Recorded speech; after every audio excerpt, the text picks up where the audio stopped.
what keeps me going is I try to be the best I can for my boy. Like, I got a son. And regardless if my son is neurotypical, neurodivergent, like, I want to try to be like the best dad I can be.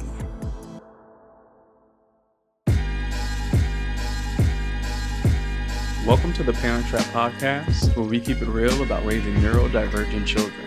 I'm your forever host, Mike Reynolds, and today we're highlighting the voices that are heard the least but often carry the most weight, the parents. If you know me, you know I'm all facts, so let's jump in and see how this one little human changed your life, not just as a parent, but as a person.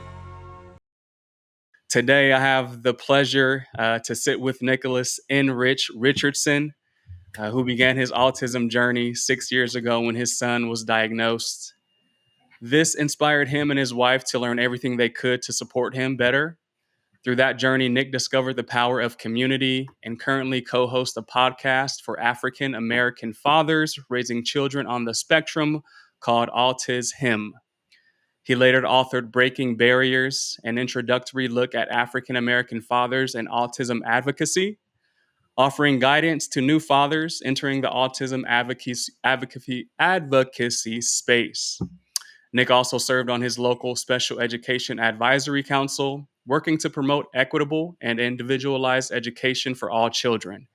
His advocacy is driven by love for his family and a passion to empower others to find their voice in the autism community. Um, yeah, there you have it. That's it. That's it. That's my guy, Nick. How you doing today, Nick?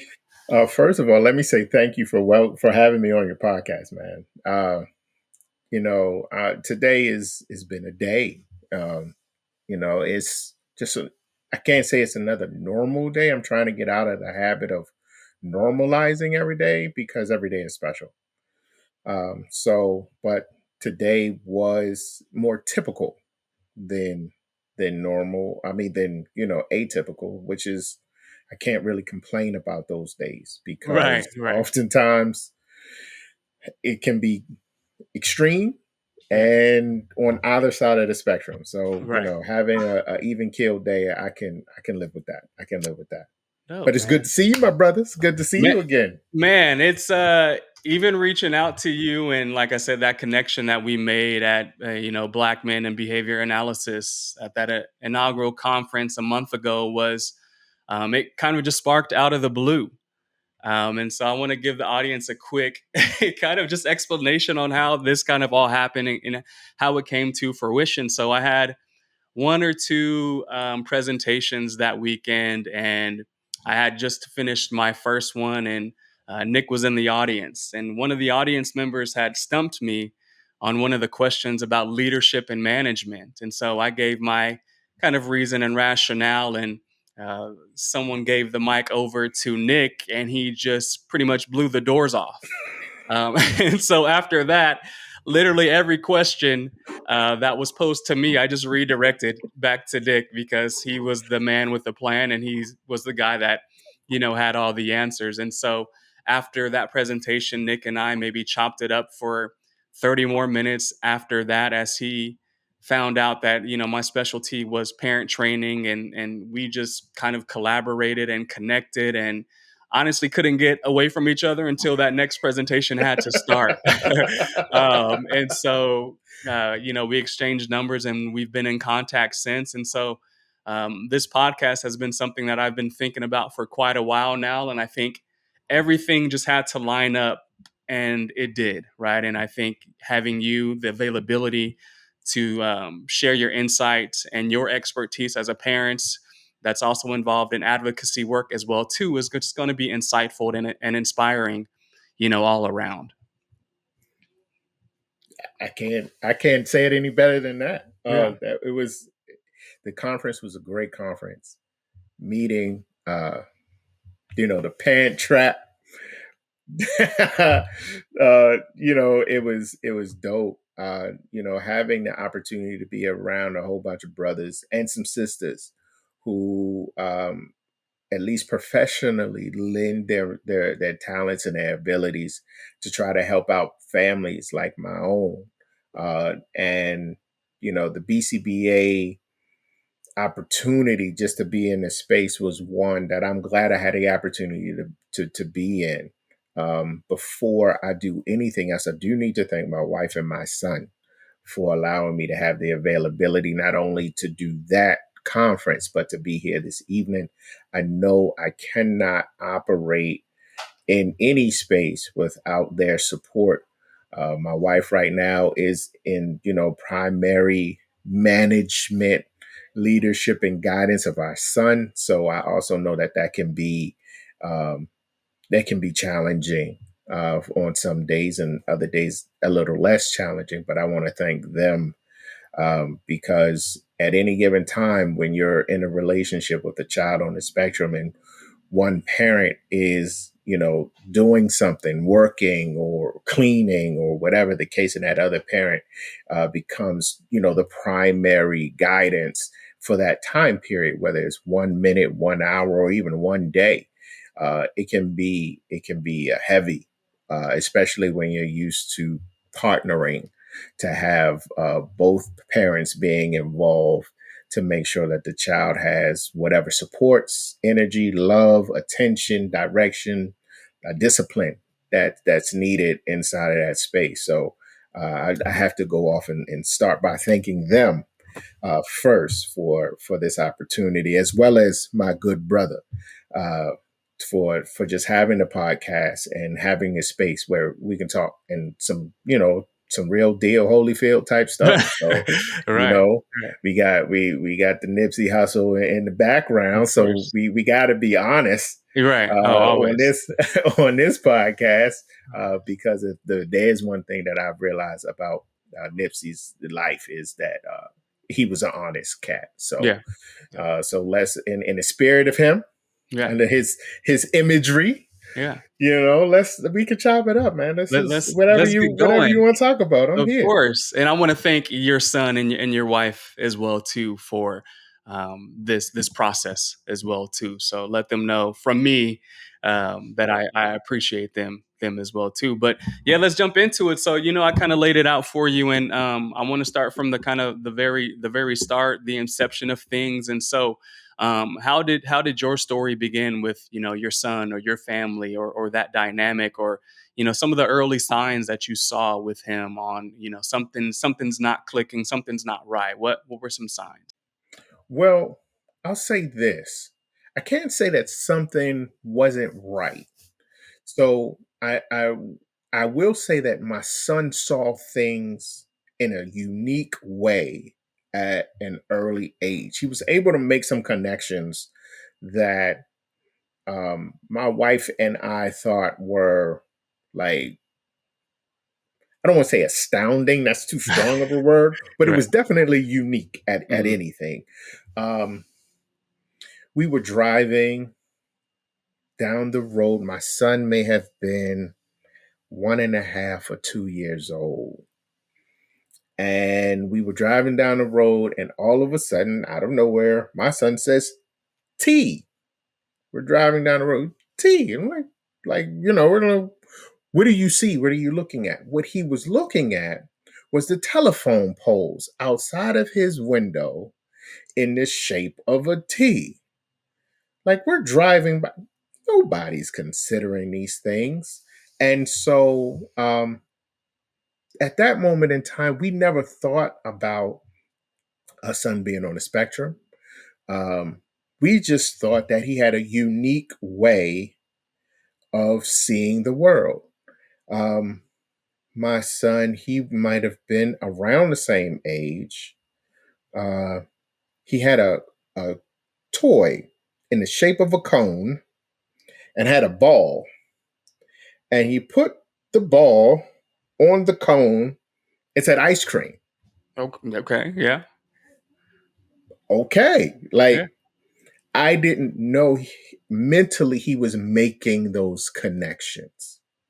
And so uh, we fast forward to kindergarten, and um, My son is having some urination issues in school.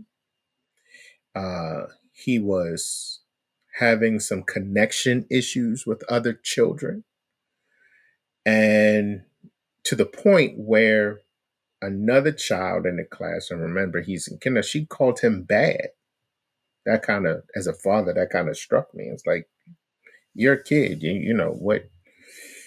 Um, but the one thing I, at that moment in time, what did not happen, my son did not get down about it, which was wonderful. Like, it didn't phase him.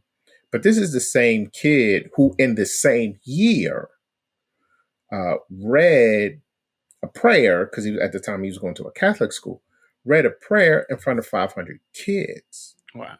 and adults. They had an assembly, Hmm. and he's in kindergarten, Right. and this is a page and a half of a Right. prayer. Uh, Like, this is front and flip it over half the back, and he read it flawlessly. Oh man, you talking about a proud dad moment. Oh man, I showed that video for 2 years straight to everybody I knew. But but also out of that same year, the teacher at the time pulled us over and she said, "You may want to have him tested." And so that is what we did. My wife, being a social worker, um, helped me in this process because, uh, you know, if you're in that social work, BCBA, therapist type of space, you have a level of understanding that us common folk who are nowhere near that space, um, I'm in adult education. I know a little bit about the psychology, but I never wrapped it around the young person or the child's perspective. And so, but my wife and her knowledge of social work at the time and the DSM-5 and all of that kind of helped uh, guide me through this understanding and this process. Because when we were told, I didn't feel any kind of like negativity towards it. I was on the, okay, so what do we do now?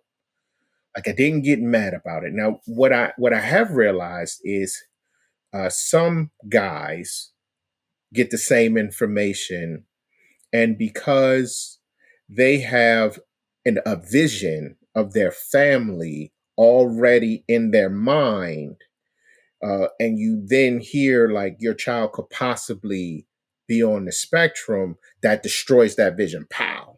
right. Um, my vision wasn't destroyed. I was more into the like, let's fix it phase. Now, that's not always the best. Um, but I was in the mindset of, what do we do now? Who do we call? Like where do we go? And like I said, my wife kind of quarterbacked this. And at the time, we were living in Maryland, and so we reached out to agency Kennedy Krieger, and we got in touch with a doctor. And this was all like around the whole COVID situation. Like, this was in that time period. Um, and so it took about a year. Took about a year because we probably reached out in like 2019. I remember us being in COVID 2020, like gathering information and like reaching out and filling out paperwork. And my son gets a autism diagnosis. And so for me, um, kind of like, what you said in my bio, like, I'm like, okay, what do we do? Like, where do we need to go? So my wife and I started to learn what we could. And like I said, my wife, being who she is and with the information in the background that she has, uh, helped me focus inside of that space to be able to like direct my energies to what we had, who we needed to call and what we needed to do, and then we started as a couple learning about autism, the supports needed. Um, my son that following year was going into uh, elementary school at a different school. And so then we were introduced to the IEP Yeah. process. And um, man, that that was a fight. Still kind of is, Yeah. but definitely from the time my son was in first grade to the time he graduated um, elementary school, and right now my son is in his first year of middle school. So my son's a Oh, sixth grader now. okay.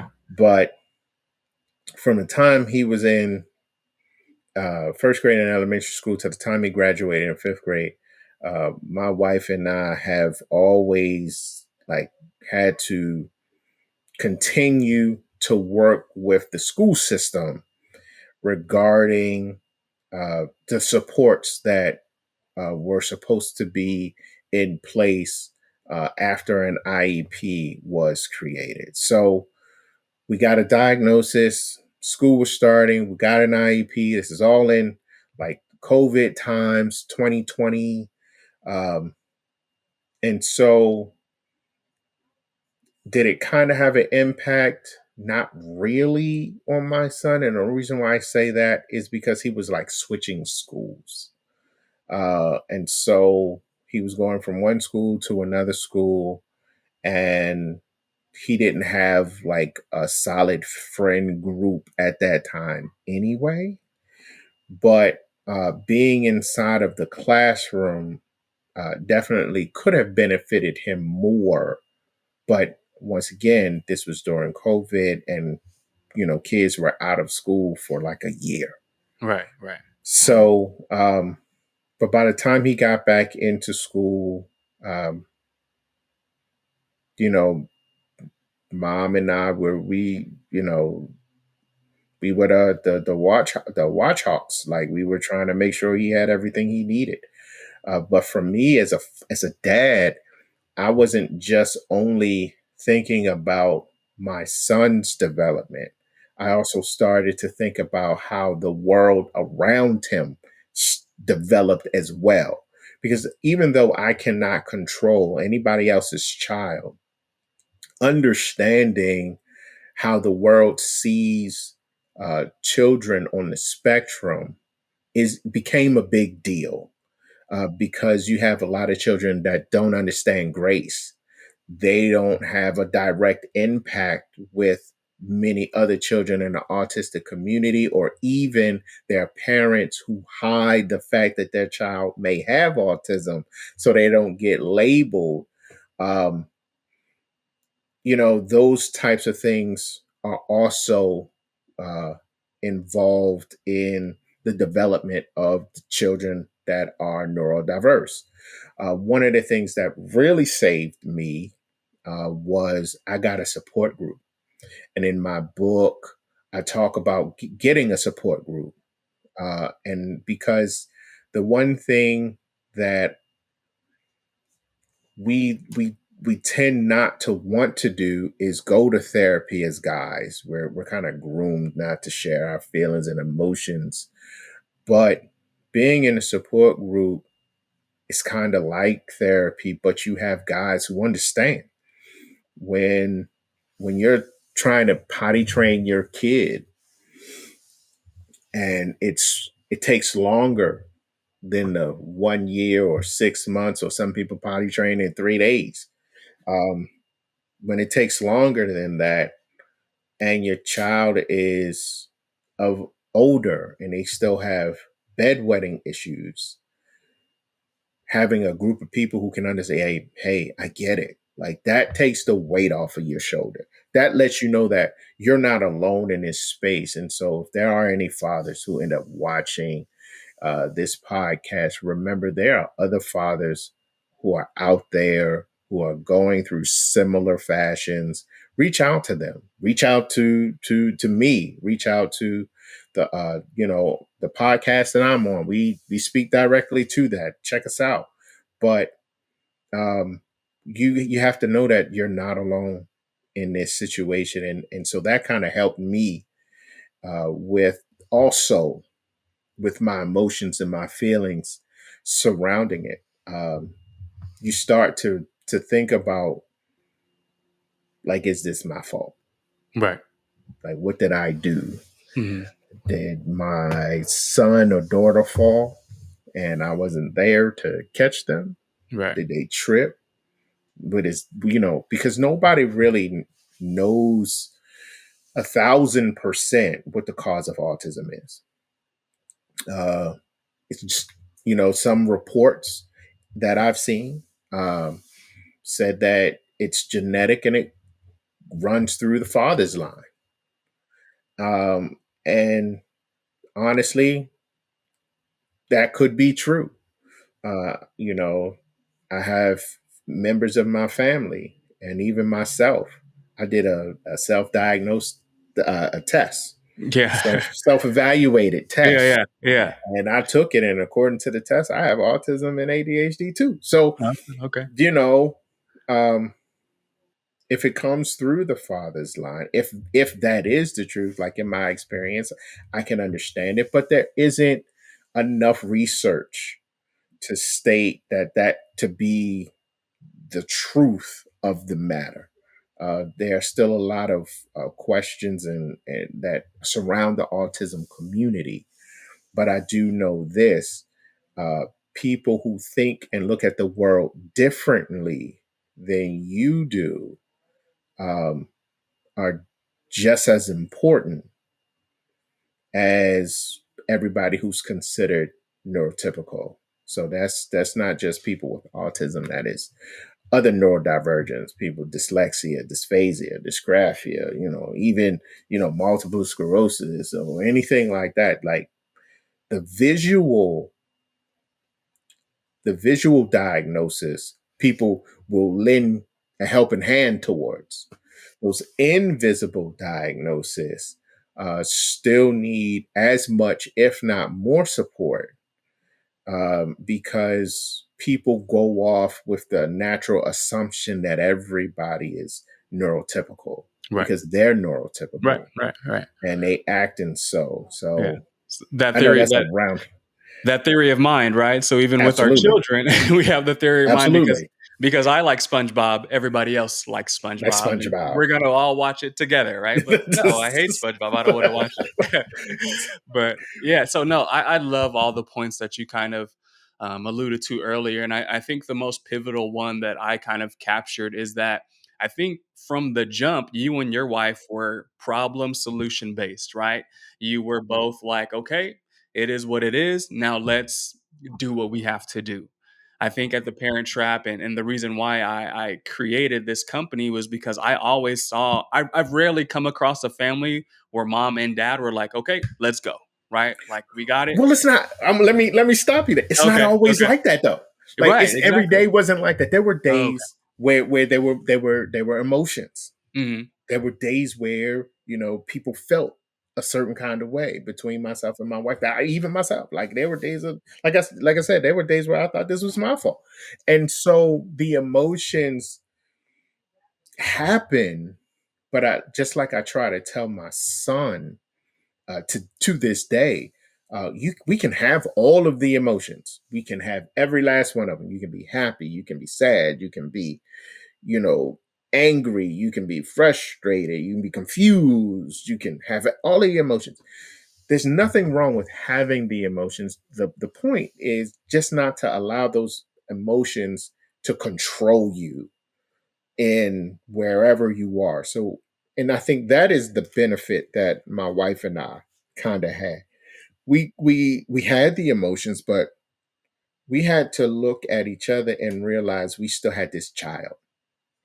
Like we had this baby and we could not stop because of our emotions.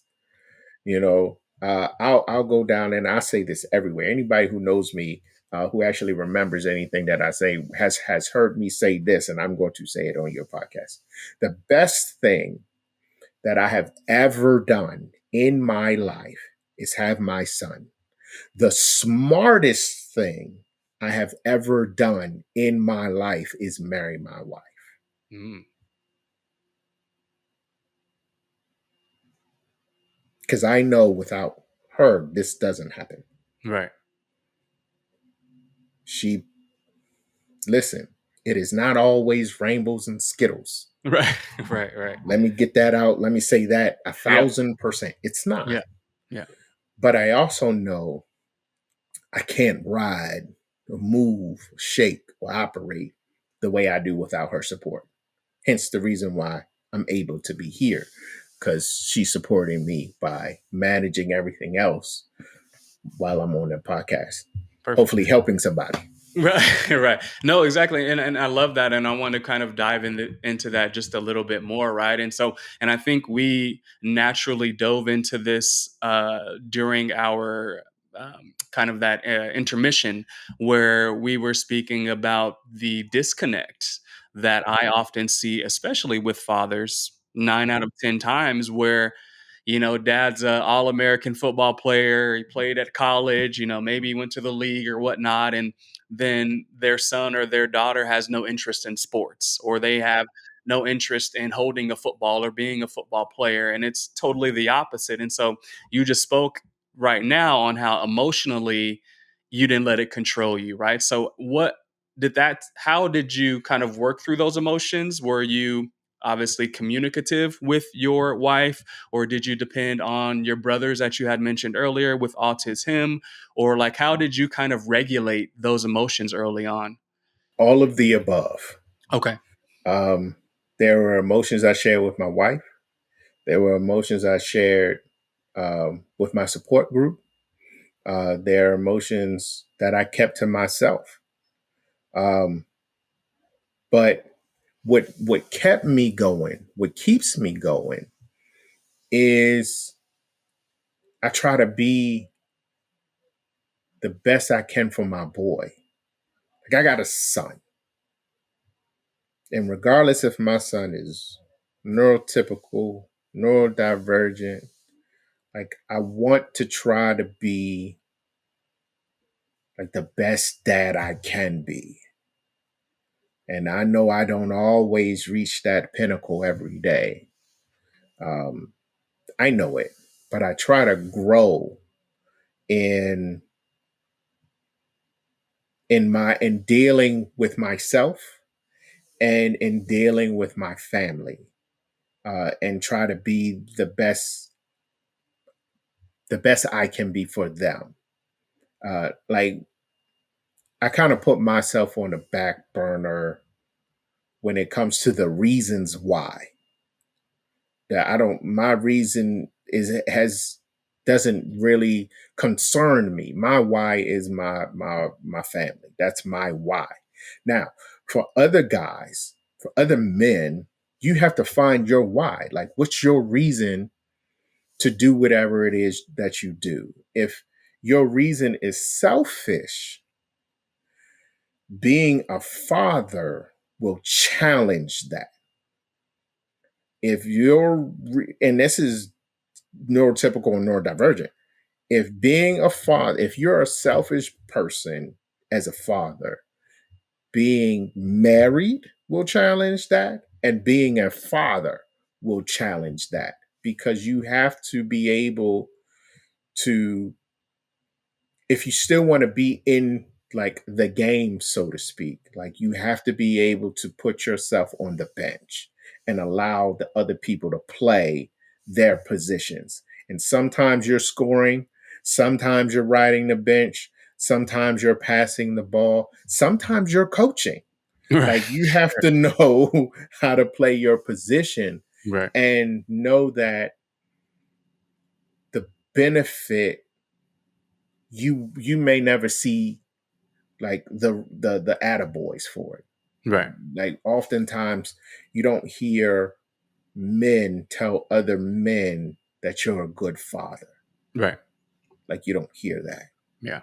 And so I would, inside of a space where there are other men who can also relate, you can get that sense that you're a good father. Like, dude, like I tried what you tried and some of that stuff works. So like it's like, oh yo, like I might be doing something Yeah, right. it's Like, like you know, confirmation. Yeah, yes. yeah, And so but where you get it from also matters. You know what I mean?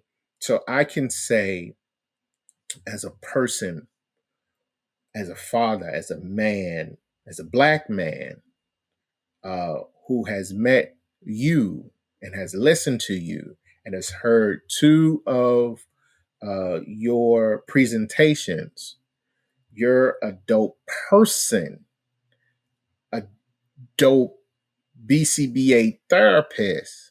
But because those things are dope, it also leads me to believe that you're a dope father. You see, because you can connect those dots just by how you stand in the room. Like if you're projecting this in this space, then there's a likelihood that you project that in your own personal space too. And any dude that's a dope person has a great opportunity to be a dope father as long as you just be you. And so, uh, you don't I think sometimes we can try too hard. I know I have. I fell a victim to trying too hard a couple yeah, times. So yeah, this is not without me giving myself fault. Like I yeah. know I'm not the perfect husband. I'm not the perfect father, but I Mhm, have learned in being around good fathers mhm. some of the traits that I've seen good fathers have. Yeah, And you can, like they say, game recognizes game. yeah. Good fathers recognize good fathers. Right, 100%, and that's, and I think I mentioned once again at the conference, I have a almost 11-month-old, right? And so all the stuff that you're saying, I was very selfish. I used to travel the country. I used to go get passport stamps. We're the passport bros. I'm getting stamps, 2, 3 times a year, and then June of last year, I went on my last kind of European, excursion. And I came back, and obviously my girlfriend was pregnant. She was around maybe 5 or 6 months, and I had an identity crisis. I'm like, I'm having a son. Like I have to, I'm bringing forth life into this world. And as a male that didn't have his biological father present, I had so many other kind of intersectionalities going on who do I look at? Who's my mentor?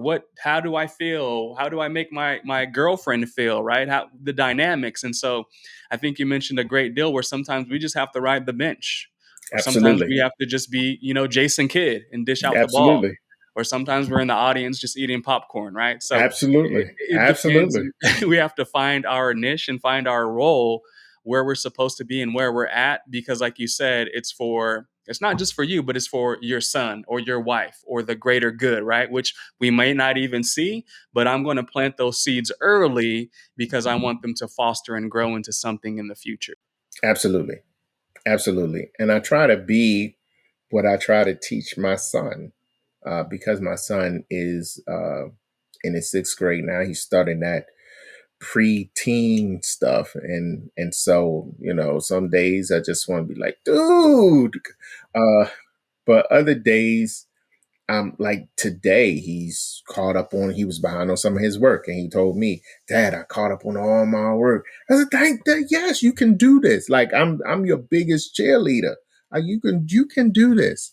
Um, but I also have to be like, you got to stay in line. Like you got to do your work. You got to get your stuff done. Like one down, four more to go. We can do this. So you can do this together. Um, but I try to teach my son, and I try to, show him the two pillars of manhood. There's two foundational rocks of manhood. I've seen all of the people I call men have these two things. Every last one of them: respect and responsibility. Every guy I know that I call a man, I understand what I'm saying. This is manhood. Every male is not a man, But every guy that I call man has those two as a foundation. And that's what I try to exuberate to my son and try to show him through my actions. But I also try to train him to be respectful and responsible. Like we say it every morning now. What are the two pillars of manhood? Respect and responsibility. I said, be respectful, be responsible for your stuff, be responsible for your work, be responsible for your homework, be respectful of yourself, be respectful of mommy and daddy, be respectful of your teachers. Like those two things can take you a long way. But even before that, we've been dropping gems and sayings and guidance to my son since he was 2. So when he was 2, we instituted um, rules in our household for my son. And when he was 4, we instituted steps. And now he is getting older. We are instituting principles. And as a matter of fact, there are 4 rules, 3 steps, 2 principles to be one good guy. Rules, 4 rules. Listen, follow directions, pay attention, control your emotions. If you can do those 4 things, you are good in 90% of everything. Mm-hmm. 90% of everything. Oh, you have listen to what's being said, listen to what's not being said. Pay attention. Pay attention to yourself. How do you feel? What is your surroundings? What's going on? Follow directions. Mommy and daddy are giving you rules for reasons. If you follow the rules in this house, you follow the rules of the law, you follow the rules of the road, and control your emotions. Try to be as control of yourself as possible, because I've known too many guys who lost control in one instance, one Mm-hmm. time. Yep.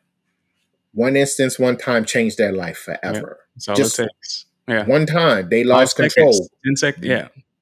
once. So Yeah. if you learn to master those 4 rules, you're good on 80 to 90% of life. And then, so how do you do that? You do that by following these 3 steps. You breathe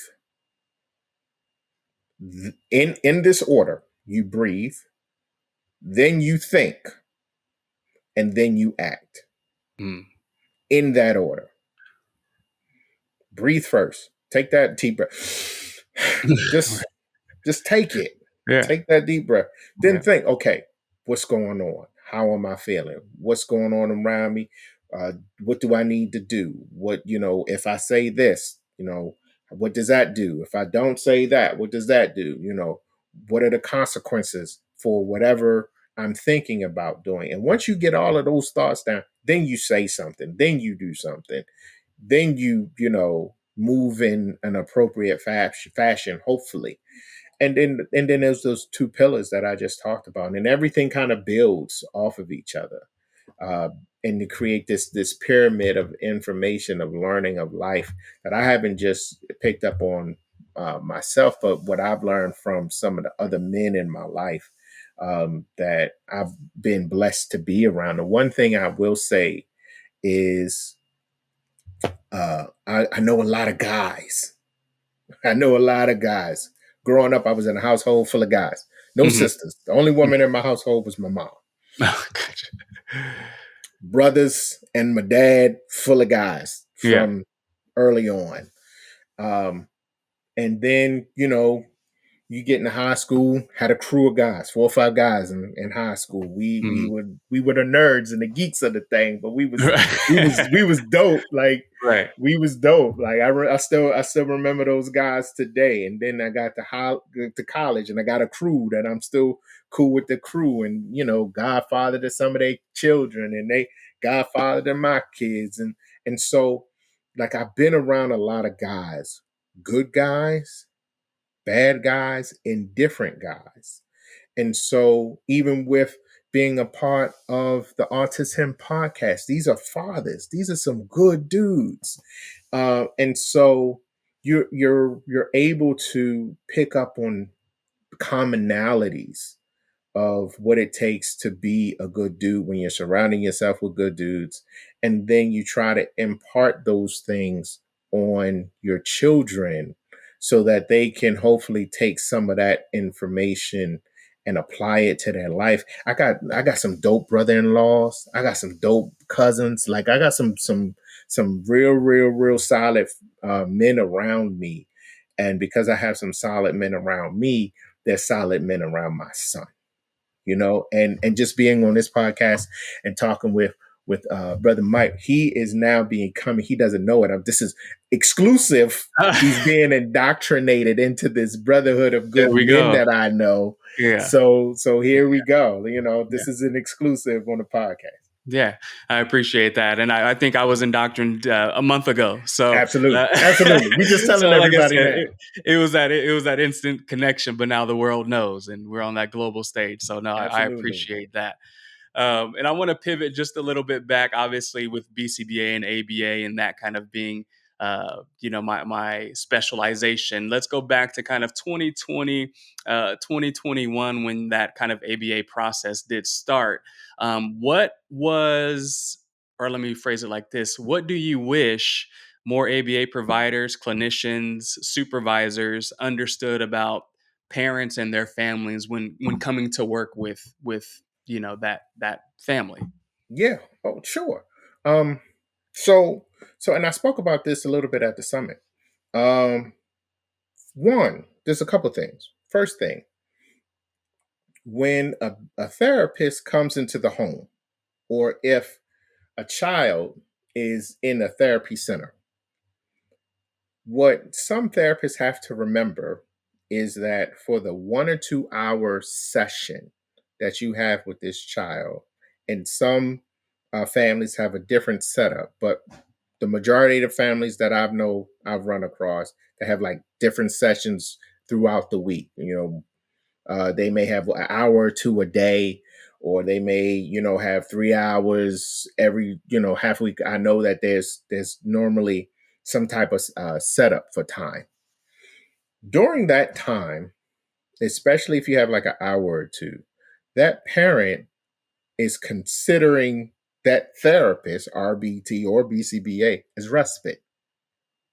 This is my break, because what some BCBAs and RBTs don't realize is that when you all go home, or when I take my child from your center, like I am now back in it all the time.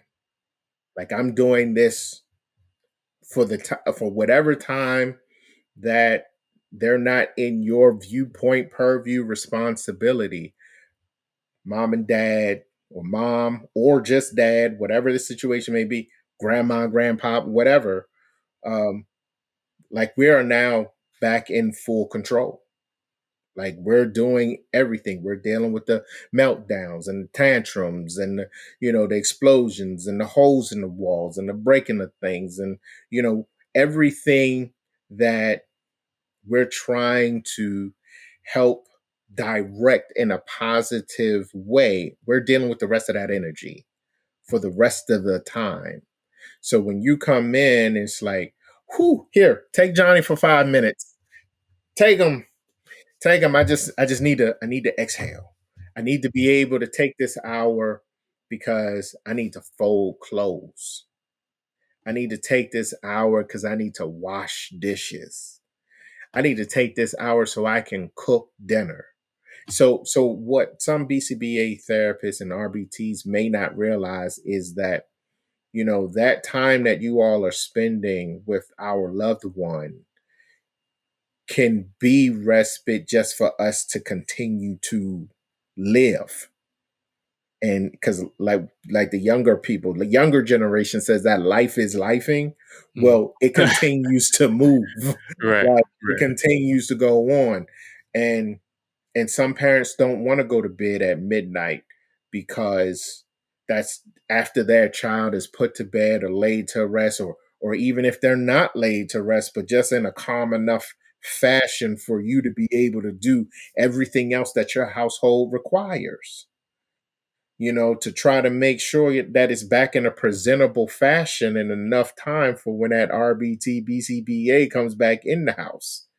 Because, nobody wants anybody coming in their house looking, however, but some families don't have a choice because they work, then they spend whatever time trying to manage and group, and some people don't work. They spend that time trying to manage and group their loved one.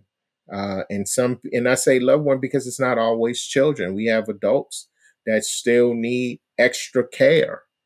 You know what I mean? And so when there is an opportunity for respite, like parents take it. That's one. Uh, Two is understand, especially if you're going into people's houses, like this is their safe space. Right. Like regardless of what it may feel like, seem, look like, whatever, Yeah. this is where people call home. Mhm. You know what I mean? This is the place, people's homes are the place where they're supposed to feel the most comfortable. More often than not, that is the case in society. And so we have to think about that space as being of that families and that there's a culture inside of that household. One plan will not fit every person on the spectrum, just as that one plan won't fit every household, especially if you're doing parent training for that household. What is the culture of that household? Mhm. Is that household an African American household, Caucasian household, Asian household, Hispanic household? All of these households have different cultures. And even underneath the ethnic group of it all, even as an African American family, there are different cultures because African American people aren't a monolith. There are some parents who focus heavily on academics. And so that BCBA, RBT, let's help our child like try to operate in school. There are other parents that are big in, operating in society. So let's have those opportunities for that child to go out in the field and work in updating the behavior to manage that. Some parents are focused on the social aspect of it. So is there a social skills group that the child could be in or the adult could be in and help to understand how to relate to other people. So understanding the culture of the household and what that family's focus is, yes, it can be written down on a piece of paper, but you would have to consider not just what is said and written down on a piece of paper, but how people actually live. So it's a combination of all of those things that would help bring out the best opportunity for behavior change in any child.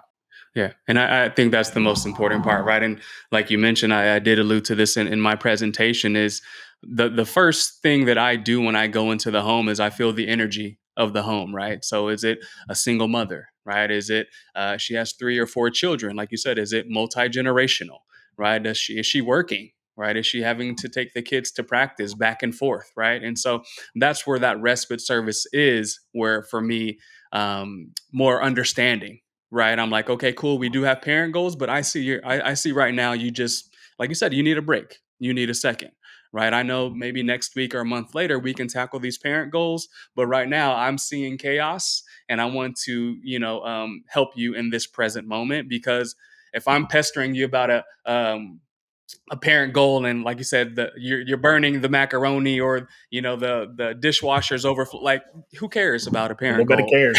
at this, like, right, it doesn't make sense. So I think being culturally responsive, like you said, and understanding where am I at, right understanding. And I mentioned at my conference, it's either Boys in the Hood or Fresh Prince of Bel Air. Those are two different dynamics, two different households, and two different deliveries and approaches that RBTs, supervisors, and BCBAs need to have when they come into that home, right? If you're going into, Trey's house, his mom doesn't care about Skinner and Pavlov and Freud and all those people, right? We want behavior change, right? And so you can't come textbook with some of the audiences and some of the families that you work with. And so, like you said, just being there, being present, absorbing that energy and saying, okay, how can I best help this family in the moment? Right. I know what the book tells me. I know what, my regional director wants. And, I know what, they're saying about hours and this and that. But right now, that's not needed. Right. How can I assist this family in the best way possible? And I can adjust in the future. Right. I can adjust the programmings or the targets or goals and lessons. Like I can do all that later. Right. But let me show the family right now. I'm here to support right now in the moment. And I think another thing I would want to touch on, the parents should be, and I'm gonna say should. I would normally say are, but they should be because Uh, I'm trying to allow for variance. yeah, of course. The parent should be the subject matter expert of that child. Oh, 100%. Okay. This is not just for RBTs, BCBAs, but this is also for the school system. So anybody in the school system who hears this podcast, antennas raised. Treat the parent as the subject matter expert of that child, and do not allow your education, formally or otherwise, to supersede the knowledge that they bring to the table about their child. Mhm. I got that you got a goal. Yeah, I got right, that you got a plan. right. Like I said earlier, you're here for an hour or two. The other 22, 23 hours, it's on here. This is my shoulders. I'm lifting this. Some, like you said, sometimes it's solo lift and so when you're creating that plan, understand that when you're asking questions to create those goals, the answers to those questions can change based off of how the day went. You could ask the same question on Monday when Johnny's had a temper tantrum, get one answer. Ask that same question on Thursday where Johnny's day was the greatest and get something totally different. So, understanding that one, parents are the subject matter experts, and two, they often go off of the most recent situation because they're dealing with it all when it comes to gathering information about their loved one. And so, as an RBT, BCBA, or even somebody inside of the school system, respect that knowledge and respect that experience when you're gathering whatever information you're gathering about that loved one. And I think that's something that I've grasped and learned early on is that Monday response and that Friday response can be different, but there's some similarity there. How can I find that? How can I find the underlying issue? Right. So it's not that he didn't pick up the trash or that he forgot to clean his room. There's something under that. So how can I dig and how can I start to discover what mom or dad is really trying to say, because like you said, it's surface level. I'm trying to survive, I'm trying to cook, I'm trying to clean, I'm trying to not lose my job, right? So I'm gonna tell this RBT, he didn't do this or she didn't do that or whatever.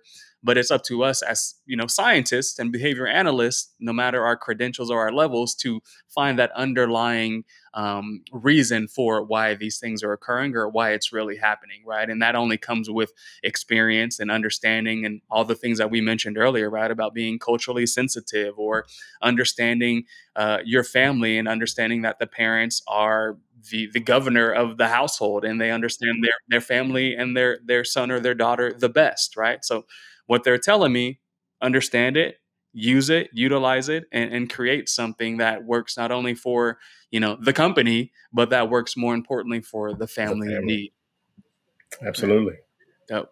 And with all that kind of going on, and the uniqueness of everything and the situations, and like you said, the tantrums and things going on, moving outside of ABA, I want to talk to Mhm. Nick personally. How Okay. do you find balance between life, work, and parenting?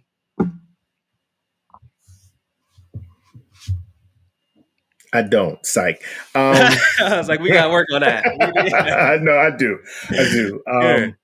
It first of all, it my situation is blessed. Let me just say this. I have a wife who not only cares about our kid, but she cares about me. She cares about me on days where I don't care about myself. Are you okay? Talk to me. Sit down. Breathe. These are all things my wife has said to me this week alone. Um, and this isn't new. She did this before we had a child. Uh, she gives me space, which allows me the opportunity to have a little peace. Uh, I play a game on my I play one game on my phone. Not I've never been like the gamer, but I play one game Yeah. on my phone.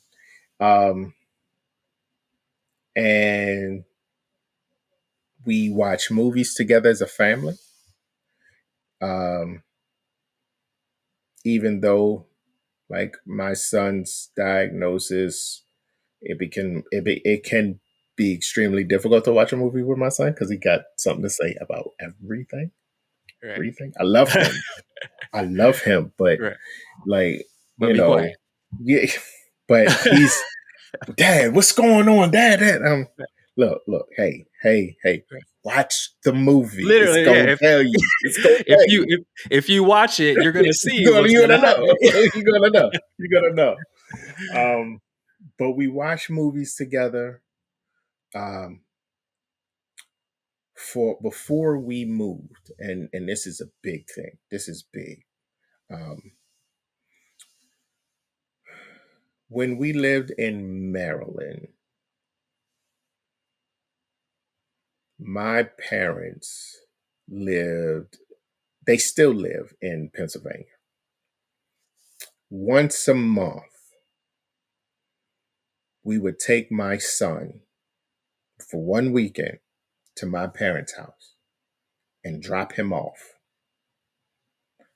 and come back. And on that weekend, we try to remember that we're a couple and not just parents.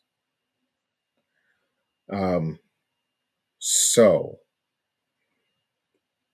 that is part of the balance of maintaining being a father, being a husband, is sometimes you have to remember that you're not all of one. So if you have, if any uh, location, business around you that you trust as a parent has a parents' night out that you trust to put your child in, put them in there and go to a movie together or go eat some food together and remember that you are a couple as well as parents. It is so easy. It is super easy just to fall into the parent trap. Yeah. Literally. Play on words. Literally. Um, Yeah. and so you got to be able to remember that you are an individual. Like I said, I go to my group. My group helps me. I play my little game, my little one game. That helps me. Um, and being a husband, spending time with just my wife helps me. Being a father uh, is kind of what I am on default. I'm always looking at my son. I'm always like checking for him, checking on him, trying to see what he's doing. Where is he? You know, I'm a helicopter dad. Yeah. I'm that guy because I know one. Uh, there are things about society my son doesn't understand, and Mhm. there are things that society doesn't understand about my son. Right. And Right. so until we can look at both of those, Mhm. my child and society, and work on them both, I will continue to be a helicopter dad Right. because it's not all on the parent of the loved one that has a diagnosis or is neurodivergent. It's also on society to update societal norms to allow people that have a diagnosis or neurodiverse safe spaces. So I will not get off of that train until, or the advocacy, because that's what that is to me. I won't get off of that train until we start to look at not just one. We always want to look at the individual and say that person needs to change. Well, society needed to change in order for some Black people to have rights. Society had to change. So society needs to change in order how they see neurodivergence. Society needs some updates. And so um, to make sure my son has the best situation possible, I try to fight on both fronts. I try to keep him squared away with and with therapies and not just BCBA but also traditional therapies. Um, because once again, we're still trying to set up stuff in our new location. But when we were in Maryland, we had a BCBA who was wonderful. Mhm. I don't know if I can I say somebody on Of your course, broadcast? yeah, Okay. plugger. Jamie Hardy, Mhm. out of the box. She was the truth because she got to know our family. Yeah. She is what they say, the bomb.com. Yeah. That's her. Do they Yeah, still say that? I don't know. I do. So she is. That works, yeah. I'm showing my age. Okay. She was great. And then my son also saw a male therapist, black male therapist. And so it was a team collective. We also had an advocate, an education advocate, um, community advocates for you in Maryland. They supported us. And so, what we have to remember, recognize, and realize is one, it still takes a village. Let's not forget that. And I think sometimes we do. It still takes a village. 2025, 1905, year 205, it still takes a village to raise a child. I don't know it all. I had a village. I had a village growing up. I had some guys who taught me some things my pops didn't teach me.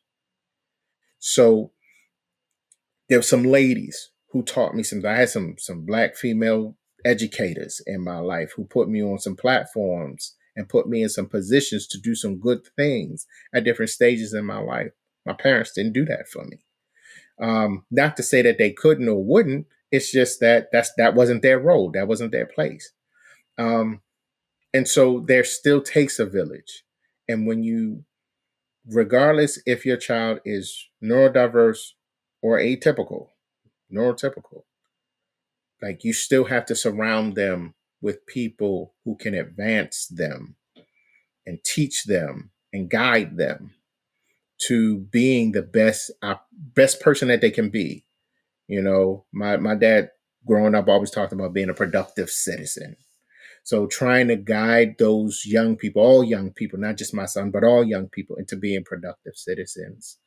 And so uh, I know I said all of that roundabout, but to recenter the question, there are a lot of things that equate to the balance necessary uh, to do this. But one of the things that I'm realizing more and more, as especially as I get older, sleep is everything.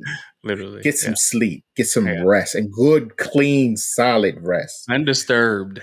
Undisturbed. That's right. So if even if you're able to drop your child off to a center, and or a family member who understands, like if all you do is sleep and get rest, like do that, because if your cup is empty, there's no way you can pour into anybody else, including the loved one that you have that has a diagnosis.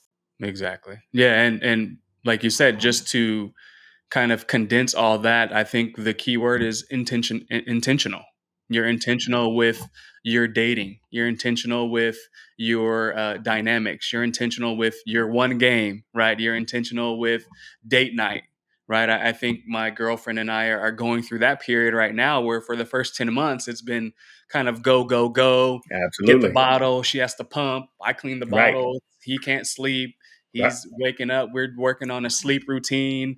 I still got work. She's still got work. And so we do occasionally have, all right, grandma, it's your turn. You got to We step need up. some help. I need We you need for some a help. day, at least a day, right? Where well, she'll sleep in, or I'll maybe just go golfing with my friends, right? Where I get to kind of reset and just relax. And I love my boy. I love Luca to death, but I need a break sometimes, right? And so that's warranted actually when you're going through this parenting routine with somebody else, or even by yourself, as you mentioned. If someone solo dolos, they have that community, they have that support, they have something or someone to kind of volley ideas, energy, emotions off of, to All let of them that. know that they're not alone. Absolutely. Sweet. Absolutely. Man, Nick, time is passing us. Really? I'm gonna ask one more question. If you Okay. could give any advice to anybody on this journey, struggling, trying to make it through, or just starting, maybe finding out that their son or daughter has just been diagnosed with something, what Mm, would one advice or nugget that you can give them moving forward? okay. I'm going to center this Okay. because this is a big question. Yeah. Yeah. I'm going to center this to the dads. Um, Fathers, if you have or had a vision for your child before diagnosis, then you receive a diagnosis and your vision has changed. Understand, it is not a bad thing.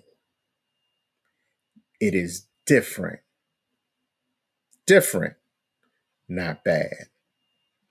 There are people, men out there, if you're looking for support to deal with the change, there are men out there who can support you. If you're looking for BCBAs, there are BCBAs out there who can support you. Now I'm going to center this even more. If you're a Black father and your child has been diagnosed, there are not as many Black male BCBAs, period. You're talking less than 1% that are Black male BCBAs. So, with that being said, it may be more challenging to find a BCBA or a VT who looks like you if that is something that you care about.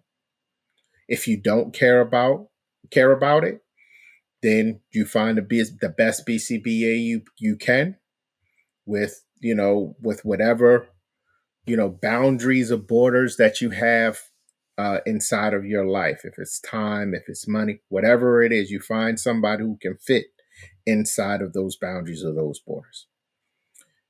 And remember that just because your child has a diagnosis, that does not mean You cannot be a positive impact role model force in their life. You have to change how you think about yourself, how you think about society, and more important, how you think about that child. If you can manage to adjust in the constant struggles that some parents have with a child on the spectrum and be the best version of yourself that you can be, you are better than most. There are stats that state children, parents of children that have a diagnosis is something like 80% that end up in divorce. There's Hmm. some, you look it Yeah. up, Yep. the It's heavy. stats are out there. It's really, really high. Hmm. But if you're a father, if you're a married father, deal with yourself simultaneously because we can't put down one to pick up the other. We don't have that luxury. Deal with yourself simultaneously as you're dealing with everything else. But you have to continue to work on yourself, with yourself, in order to provide the appropriate image that you would like your child to see, your loved one to see, and if they are a child, to image, because that is as important as everything else that you will have to face in life with yourself, with your spouse, the image you portray to the world. You will end up seeing the mirror of that image in your young one, your young loved one, your child. And that's not just for fathers of neurodivergent children, but that's also for fathers, period. Be the best version of yourself, not just for yourself, but for your kid. And you have to, we have to come to terms with the change in the vision that we had. Yes, your vision is shattered. Yes, it's not going to be what you thought it was going to be, but that doesn't mean it still can't be great. So, impart greatness on your child and on everybody else who's surrounding you. And last one thing, I'm going to say one more thing for the B. And I said this at the summit. BCBAs, RBTs, black, white, red, green, blue, doesn't matter. If you're in this space and you're working in this space, you have dual homework. Your homework is twofold. One, to continue to work in this space and to be the best version of your RBT BCBA journey. That. But two, you also now have an obligation to the people who are outside of your BCBA RBT family to start to talk and discuss about autism, dyslexia, dysphagia, all of these things, because the people in your atmosphere, in your personal atmosphere, are the people that are interacting with the same people you're trying to help. So don't just stop at the help that you give, although you all do yeoman's work. Hmm. I appreciate all of the work BCBAs and RBTs do. Yes, thank you, but you still can't stop. Your charge is a charge not only to change an individual, but your charge is also to change the society that Yep. impacts the individual because you're working with these people. Right. And if you're saying that you care about these people, then care about them for longer than just the time that they're in your presence, Yes, but sir. care about them when they're not there too, by shaping society to help care about them as well. Right. Easy. Yeah. Well said. 100%. I agree with that. And I think that's where the parent trap in my journey started, because I saw that society didn't give a fuck that a kid had diagnosis. They didn't care. They could care less, right? Because I think you mentioned earlier, it could look invisible. And really quick, as we wrap this up, the one that I will remember forever is that one of my kids, nonverbal, Hispanic male, maybe 5'8", 5'9", 220, bigger guy, walking through Target. And he's spatial awareness issues. He's stimming. He's doing his thing, and he bumps into a guy, and the guy immediately turns around and go, "Hey man, what the fuck is your problem?" And I'm like, "Whoa, like okay, cool." I was like, "All right, my bad, man. He tripped or whatever. I can't remember the verbatim what I said, but I put my arm around my guy and I turned to him and I was like, "All right, man, let's keep going." And at that moment, I was like, okay, cool. Society doesn't get it. Society doesn't care. Now I have to make them care, right? I have to make them understand that that's not acceptable. But I'm not going to allow that. At least not my clients. You're not going to talk to sideways with my clients, at least. And I'm going to hopefully impart and educate through visibility and exposure, right? That our kiddos are not the issue. Our kiddos are not the problem. It's society that's trying to formulate and fit them into this box.